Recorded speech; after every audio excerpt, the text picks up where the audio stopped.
Hey you guys, it is me, Bets Gold, and look at my inky fingers. I just want to welcome you to my channel today. I have a really fun video for you. We are going to take this stamp and we are going to create 4 different backgrounds with it using a slew of different types of mediums and one technique across the board. I am so excited that you are joining me today. I hope that you enjoy this video.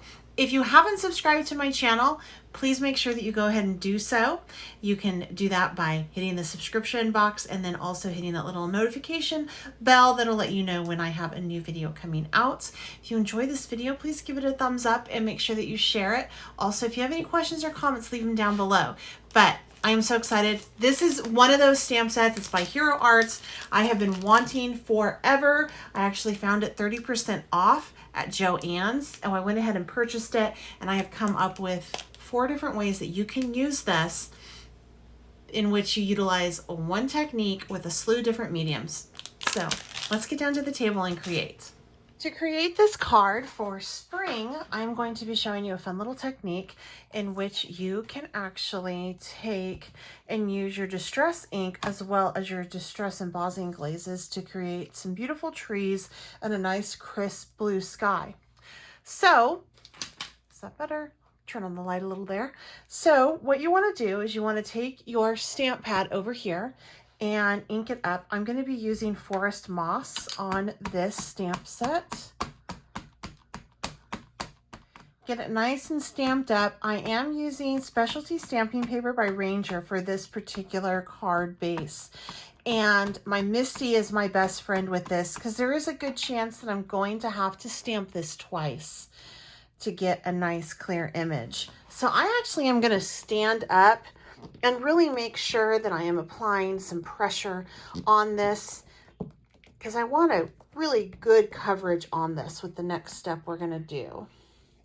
And I'm going to go ahead and stamp it one more time and we'll be ready to emboss. That's going to work for this technique. One thing I also did was I took this pouch, there's like cornstarch in it, and I just went over before I stamped because I'm going to be doing some embossing now, and it's super important that I don't have a bunch of moisture on my image. So once you get it stamped, you're going to want to put this over a scratch piece of paper. I left a nice edge on it just so I can work with my distress embossing glazes a little bit easier. So I'm just going to put it on a piece of scratch paper, and I'm going to be using 2 different colors of distress embossing, pistachio and also the peeled paint. I'm going to lay down some pistachio just first in some random areas. I'm not looking for complete coverage on this, just enough to give it a little bit of color like so, and then I can just tap off the excess into my jar. So don't be stingy with this. Like, you can totally really dump it on there if you want. And we're gonna do peel paint next. And what's so nice about the distress embossing glazes is it gives a tint, so you can actually see through your image. You can see the color through. So whatever I stamped will still shine through. There'll be it kind of like it'll have an undertone to it of whatever the color was. So if you want just the distress image to come through like that color, just the glaze, then you would do this with clear embossing powder. But I wanted definitely a forestry green undertone. So this is ready to be embossed. And so I have pistachio and peel paint. And all I have to do is just heat set it like I would with any embossing powder, I should say, not distress. This is distress embossing glaze, but it's a glaze. Literally, it lays like a glaze. So when you emboss, you're going to want to hold it up as to make sure that the heat can pass through. And once it starts to get shiny, then you know that it has fully embossed.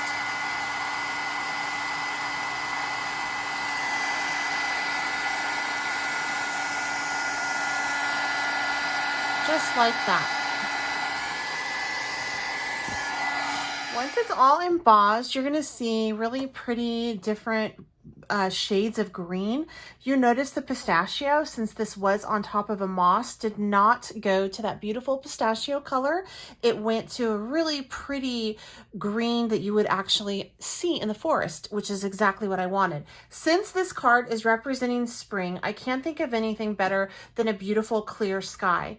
I'm going to be using Simon Hurley's dye ink pad in Clear Skies, and his regular blending brush, you're going to see that I use a different blending brush for a different ink pad, but for him this blender works perfectly, because if we get any lines, we can go ahead and blend it out.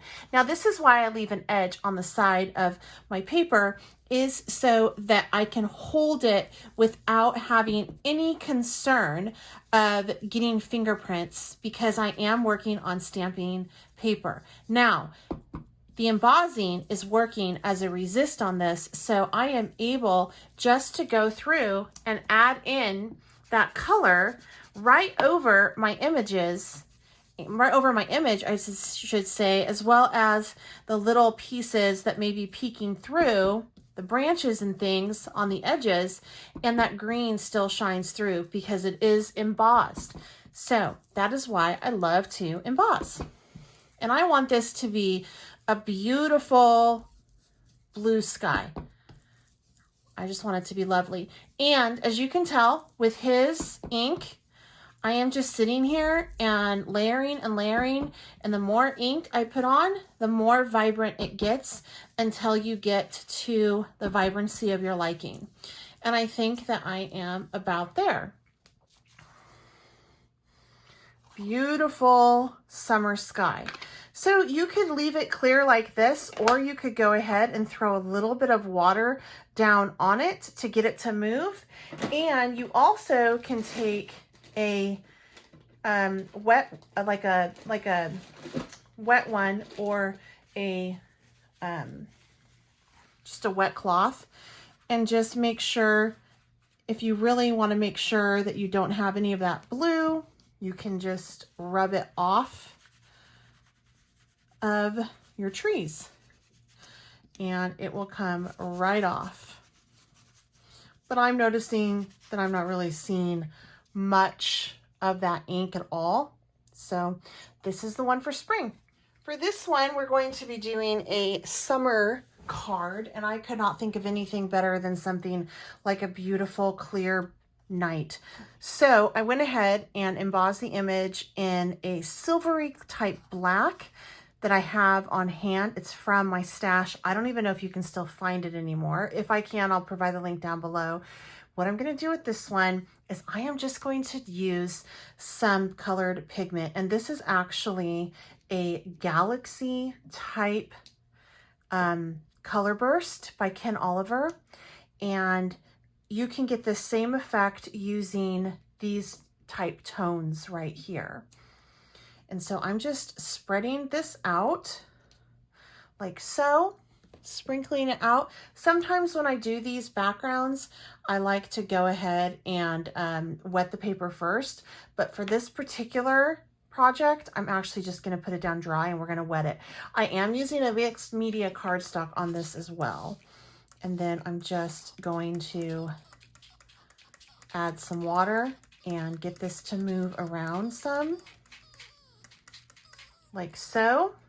And if the color is too intense, that's totally okay. It does lighten up as you start to dry it, or you can just lay a piece of paper towel down on it to make it not so intense. But I'm actually going to go around the edges and just make sure I get those bits in, like so. Once this has been dry, to finish it off, you really want to add some stars.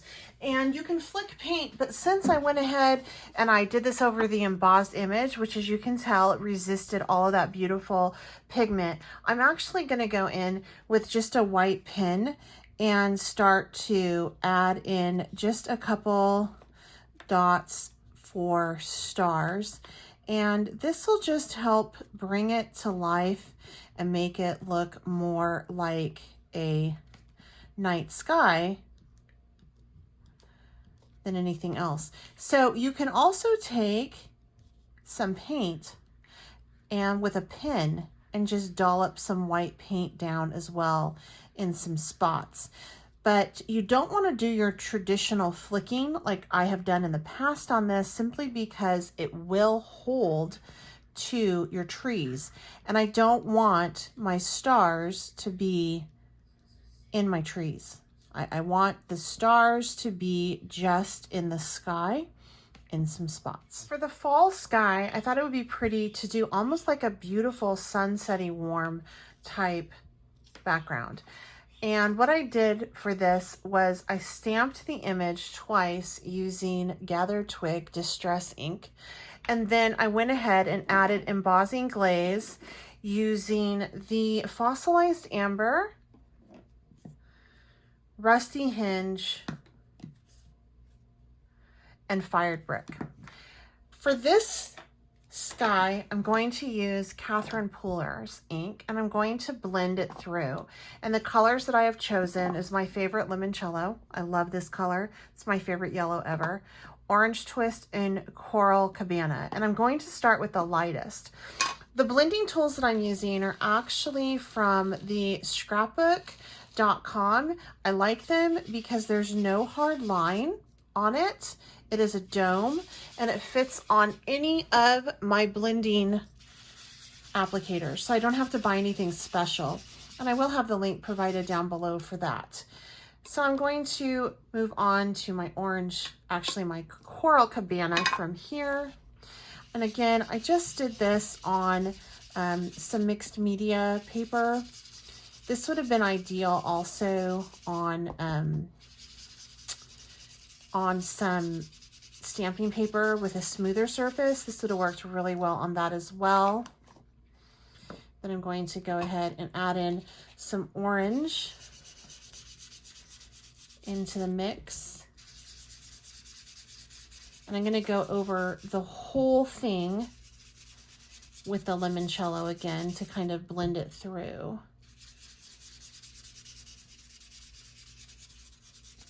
Making sure that I'm going over all of the trees, and I'll wipe off the excess ink at the end.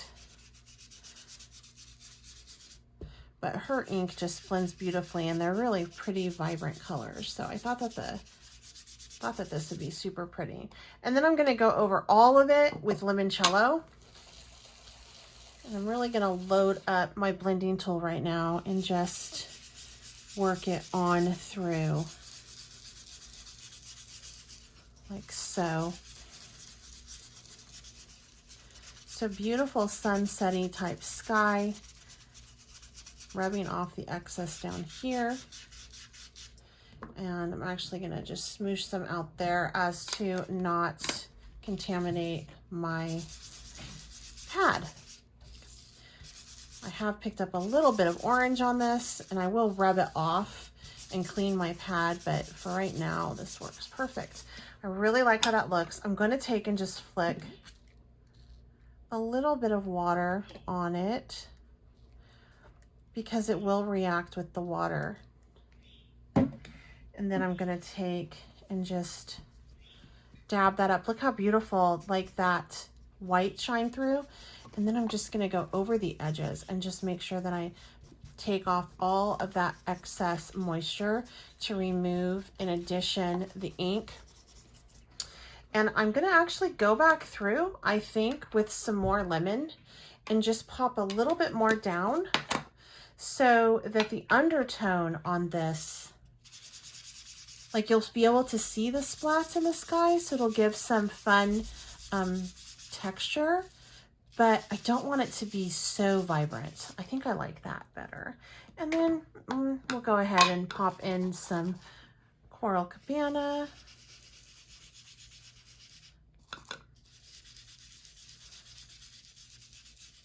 And I think that that is good for a fall sky or a sunset sky. For the winter sky, I went ahead and I stamped this in clear embossing powder, and I covered it with a glittery white embossing powder. Excuse me. I stamped it with a clear embossing ink, and I covered it in a clear with glitter or a white embossing powder. And I'm going to use Christy Taylor watercolor inks on this. And you want to give these a nice shape. And these are really going to move, and we may have to use a paintbrush for this to work, which is totally fine. I love how this works. And what I'm going to do is I'm going to saturate the paper. And once again, since it's embossed, it's going to resist. I'm going to saturate, well, not saturate, but wet the paper down with some water first. And my son actually came up with this combo, and what he did is he put, well, that's about that, right? We'll leave that there. About 1-to-3 ratio of the other colors. And these two colors are the exact same, but one has sparkle and one does not. So it's kind of fun just to do that. This one is the one I believe that has, let's see if this one has the sparkle in it. Yeah, this one has the sparkle. So I want kind of a gray type sky. And that's why I put that black in there. And then I'm going to go ahead and just add in this one. And then we're going to move it around with a paintbrush. And if I need to mute it out some more, I can go ahead and put some more water down. But this is liquid watercolor. So I want to just spread this out and get that into all the nooks and crannies. And like I said, this again is actually, I didn't tell you this for this one. This is on a white heavy duty mixed media cardstock paper. So it can withstand the wetness, probably not as well as a watercolor paper, but I opted for this simply because I needed it to emboss, and I know that it can emboss on a mixed media, whereas if I try to emboss on a watercolor, it may dry out too soon. So that's why I opted for a mixed media paper. And as this dries, it will lighten, but if it's still too dark, I can go ahead and take my towel and just pick some of that color up. So this is what this ended up looking like after it was dry. It's a beautiful kind of a grayish, moody winter sky against some gorgeous white trees. I certainly hope that you enjoyed this. Make sure that you scroll on through, or I shouldn't say scroll, but watch through the rest of the video to see how I ended up using these on card prints. Until next time, I'm Bets Golden. Happy crafting.